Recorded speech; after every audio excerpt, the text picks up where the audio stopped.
बर्तमान देखंतु सुभद्रा योजना को नहीं आउ गोटे बहुत बड़ अपडेट सामना को आछि। माननीय उपमुख्यमंत्री प्रभाती परिड़ा सूचना अनुसार 2000 हिताधिकारी जहाँकि फर्म रिजेक्ट हो जाइए। तेबे आपण से सामिल अच्छा कि आपणकर जो फर्म रही से फर्म टी रिजेक्ट करा जाइए कि तेबे आपने यह सब किपरि जानीपारे जहाँकि आपण को मुझे वीडियो माध्यम पूरा डिटेल जनबी। ता पूर्व वीडियो को गोटे लाइक कर दिंतु एवं जो मैंने चैनल को नुआ आसवे चैनल को सब्सक्राइब करके पाखर थिबा बेल आइकन को क्लिक करके ऑल नोटिफिकेशन ऑन कर दिंतु।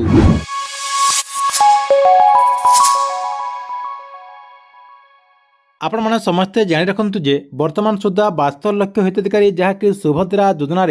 आवेदन कर सारी से 25 लाख 11 जन हिताधिकारी को सुभद्रा योजनार जो फास्ट इन्स्टॉलमेंट कहुच्छी से फास्ट इन्स्टॉलमेंट 5000 टंका लेखाएं तांको अकाउंट को जहाँकि डीबीटी माध्यम ट्रांसफर कर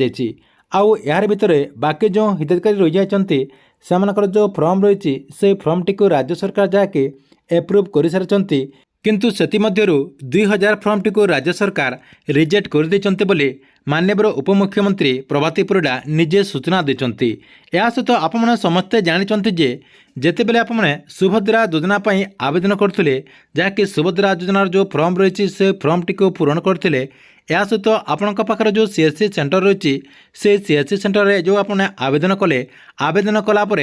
आपको कौन डॉक्यूमेंट लागू नाला जहाँ केवल आपणकर आधार कार्ड को भित्ति करी जहाँकि आधार कार्ड रे आपणकर जहाँ तथ्य थिला सेही फॉर्म रे आपण पूरण करके आपणकर जो सीएससी सेंटर रही से सीएससी सेंटर रे ऑनलाइन माध्यम रे आपने जहाँकि आवेदन करथिले कहबाको गले आपणकर जो आधार कार्ड रही आधार कार्ड तथ्य अनुसार केवल सुभद्रा योजना पाई आवेदन कर होता ना आपण को कौन डॉक्यूमेंट लगुला किंबा आपणकर कौन बैंक अकाउंट लगुला जहाँकि आपणकर जो फॉर्म रही फॉर्म रे आपणकर बैंक रो ना खाली लिखा पड़ता जो बैंक आपणकर आधार कार्ड रे लिंक थी जहाँकि आप जो डीबीटी कहते डीबीटी जो बैंक लिंक थिला से बैंक रो ना खाली से लिखा होता एवं से बैंक रे ही से जहाँकि सुभद्रा योजनार टंका पाइबे। या सहित सुभद्रा योजनार जो फास्ट इन्स्टॉलमेंट दि जाइए से बैंक माध्यम से ही पाई सारी। जदि आपणकर सेमिति कौन बैंक नहीं आपणकर जो आधार कार्ड रही आधार कार्ड रे जदि कौन बैंक लिंक नहीं ताले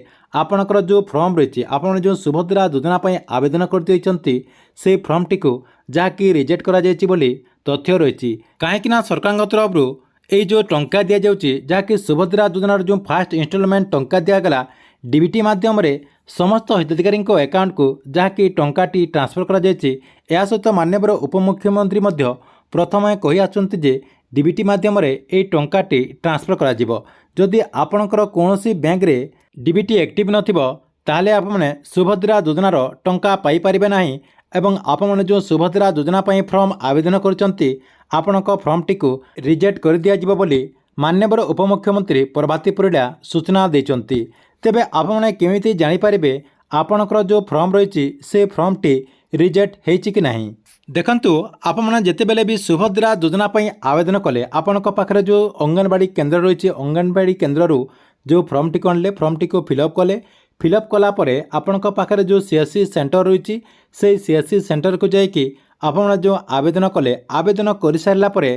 सीएससी तरफ गोटे आपको रिसीव दि जाइए जहाँकि सुभद्रा योजनार गोटे रिसीव दि जाइए से रिसीव रे एप्लिकेशन नंबर रही जहाँकि आपण से एप्लिकेशन नंबर टी को लेकिन सीएससी सेंटर को जीवाक पड़ो एवं तांको कहबाक पड़ो आमे जो आवेदन करथिलु से आवेदनटा वर्तमान पेंडिंग रही ना आपणकर सक्सेसफुली होती कि रिजेक्ट होती से सब रिजन आपको सही चेक करने को पड़ो। देखो से आपणकर रिजन टी चेक करदेला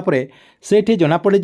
आपणकर कौन भूल भटका रही आपणकर जो रिजेक्ट होती जदि आपणकर कौन पाई रिजेक्ट होती किंबा आपणकर सक्सेसफुली हो सारी कि कहीं आपणकर टंका आसुनी पूरा डिटेल आपने से जानीपारे। धर नियंतु आपणकर जदि डीबीटी एक्टिव ना आपणकर जो बैंक अकाउंट रे आधार कार्ड लिंक ना ताले आपको जदि टंका आसी ना आपण कौन करेंगे आपण पाखरे जो बैंक रही जोटी आपने अकाउंट खोलुचंती से बैंक को जाकि आपको आपणकर आधार कार्ड नहीं कि डीबीटी एक्टिव करने को पड़ो नहले आपण कौन करेंगे आपण पाखरे जो पोस्ट ऑफिस रही से पोस्ट ऑफिस को जाकि गोटे पोस्टाल पेमेंट बैंक अकाउंट खोलिदेवे से अकाउंट खोलीदेला ଆପଣମାନେ ଯାହାକି ସୁଭଦ୍ରା ଯୋଜନା ଟଙ୍କା ସେହି ଆକାଉଣ୍ଟରେ ପାଇପାରିବେ। କାହିଁକିନା ସେହି ଆକାଉଣ୍ଟଟି ଆପଣଙ୍କର ଆଧାର କାର୍ଡ଼ ବେସିସ୍ରେ ଓପନ୍ କରାଯାଇଥାଏ, ଯାହାକି ଅଲରେଡ଼ି ସେଇଟା ଡିବିଟି ମାଧ୍ୟମରେ କରାଯାଇଥାଏ। ସେଥିପାଇଁ ଡାଇରେକ୍ଟ ଡିବିଟି ଆକ୍ଟିଭ୍ ହୋଇଯାଇଥାଏ ଏବଂ ସେହି ଡିବିଟି ମାଧ୍ୟମରେ ଆପଣମାନେ ଯାହାକି ସୁଭଦ୍ରା ଯୋଜନାର ଟଙ୍କା ପାଇପାରିବେ। ଆପଣଙ୍କର ଯେଉଁ ଆଧାର କାର୍ଡ଼ ରହିଛି, ଆଧାର କାର୍ଡ଼ଟି ଆପଣଙ୍କର ପୋଷ୍ଟାଲ ପେମେଣ୍ଟ ବ୍ୟାଙ୍କରେ ଲିଙ୍କ୍ ହୋଇଯିବ। ଦେଖନ୍ତୁ, ଆପଣଙ୍କର ଆଧାର କାର୍ଡ଼ ପୋଷ୍ଟାଲ ପେମେଣ୍ଟ ବ୍ୟାଙ୍କରେ ଲିଙ୍କ୍ ହୋଇଗଲା ପରେ ଆପଣମାନେ ପୁଣି ଥରେ ଯାହାକି ସୁଭଦ୍ରା ଯୋଜନା ପାଇଁ ରିଆପ୍ଲାଏ କରିପାରିବେ। ତେବେ ଆପଣମାନେ ମାର୍ଚ୍ଚ 8 ତାରିଖ ପର୍ଯ୍ୟନ୍ତ ଆବେଦନ କରିପାରିବେ। ଦେଖନ୍ତୁ, ଯେଉଁମାନେ ନୂଆ ଅଛନ୍ତି, ଯେଉଁମାନେ ଏପର୍ଯ୍ୟନ୍ତ ସୁଭଦ୍ରା ଯୋଜନା ପାଇଁ ଆବେଦନ କରିନାହାନ୍ତି, ସେମାନେ ମଧ୍ୟ ଆବେଦନ କରିଦିଅନ୍ତୁ। ଏହା ସହିତ ଯେଉଁମାନଙ୍କର ଫର୍ମଟି ରିଜେକ୍ଟ ହୋଇଯାଇଛି ତାଙ୍କର ରିଜନ୍ଟିକୁ ଆପଣ ଚେକ୍ କରିକି ସେସବୁ ସମାଧାନ କରିଦିଅନ୍ତୁ। ସମାଧାନ କରିଦେଲା ପରେ ରିଆବେଦନ କରିଦିଅନ୍ତୁ, ଯାହାକି ରିଆପ୍ଲାଏ କରିଦିଅନ୍ତୁ। ରିଆପ୍ଲାଏ କରିଦେଲା ପରେ ଯେକୌଣସି ସମୟରେ ଆପଣ ସୁଭଦ୍ରା ଯୋଜନାର ଟଙ୍କା ପାଇପାରିବେ। ମାର୍ଚ୍ଚ 8 ତାରିଖ ପର୍ଯ୍ୟନ୍ତ